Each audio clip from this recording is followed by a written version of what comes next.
Hi, I'm Nick Drossos. And I'm Helen Stranzel. Today we're going to be looking at defense against a bear hug. So we're going to be looking at it from here, if he's grabbed you from the arms, or from the waist. So again, we talked a lot about awareness. Again, how did your attacker manage to get this close to your back? You didn't hear him, you didn't see him, you didn't, your awareness was down. So, we're looking, a lot of it has to do with awareness. Whether we're looking any attack from the back is your awareness, you want it to be there. But let's say, whatever reason, it failed. I came here and I grabbed her, right? My objective is to grab her, pick her up, and slam her on the ground. So, Helen, what would be your instinct from here? What's the first thing you do?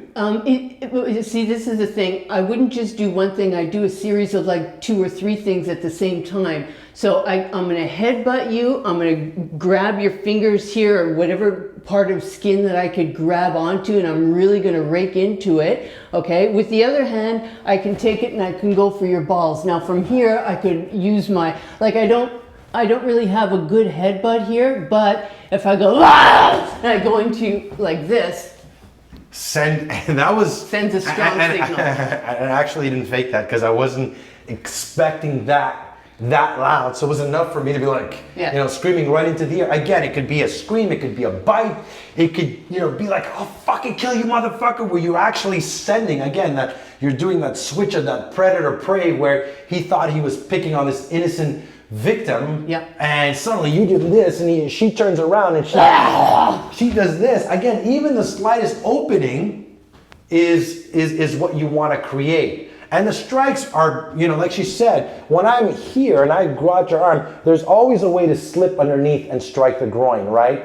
Again, and her head is here, she could headbutt, she could go into the groin. I could even go even though I don't have spit in my mouth, I would do it this way, but I'm not going to do it to Nick. So I would go I would make the sound if I needed to. I could try to bite. His ear is close, but I don't think I would even land it. I could even try with my shoulder to pop my shoulder. If she had enough space right here, pop the shoulder. Well, sorry. It doesn't take a lot. Yeah. What's important when you're looking at these attacks, right? When you're looking at the attack and you're looking at the defense, we're always giving you 3-4 strikes, and they're almost happening at the same time, right? Without saying which one am I doing first, depends on what opening you have. What opening do you have quicker, faster to get me to move, to flinch, to strike? Sometimes you're going to have an opening that maybe is not going to knock out the attacker, but it's going to create an opening, and through that opening you're striking something else. But the important thing, as you notice through every video where I'm attacking Helen from the back, she's always facing me. She's not running forward, she's always facing me, and her energy is always coming into me while she's striking, because you cannot strike your hand forward and your body backwards, right? So as in any attack we're doing, she's facing and she's continuously striking to create an opening. Okay, anything you want to add, Helen? No, that was perfect. So now we're going to look at it from if she's here and I came here, right? From there. Oh, sorry, can I say one more thing with your hands above? A lot of people think that they can elbow you in the ribs. I was about to say that. Yeah, what about stomping my feet, Helen? You're going to be throwing me around, so it's like I'll probably just end up hitting the floor anyway. So, I mean, you could do it. It's not like you can't do it, but don't rely on it.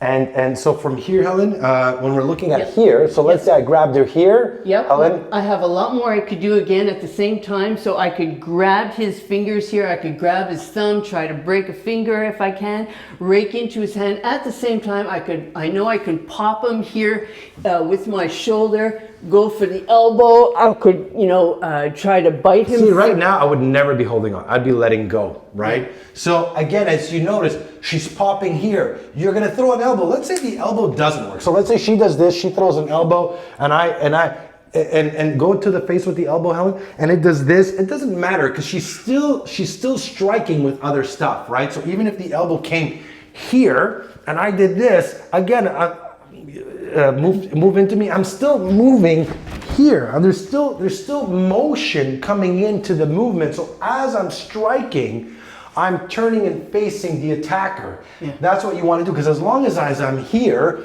right, boom, if you're striking, again, you even have the forearm strike over here. You could strike with the forearm into the face. Oh, sorry. Yeah, you see like just that palm strike, I heard like a little click. So from here as well, if you're here, what you want to do is lower your center of gravity. So you become a harder target. If I try to move you now, it depends on how quick you get to react. Because maybe, again, if I'm here and suddenly she feels this, she could just turn around and boom, hammer right away as quickly as possible and strike me.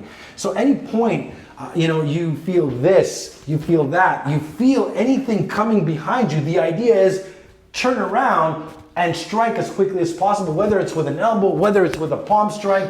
The idea is turn while striking at the same time. Yeah. Right? So again, if I'm here, Helen will just do it again. If I'm here, boom, drop yourself and right away, boom, headbutt. Grabbing the finger, grabbing Shit. I hope you enjoyed this lesson and have yourselves a great night.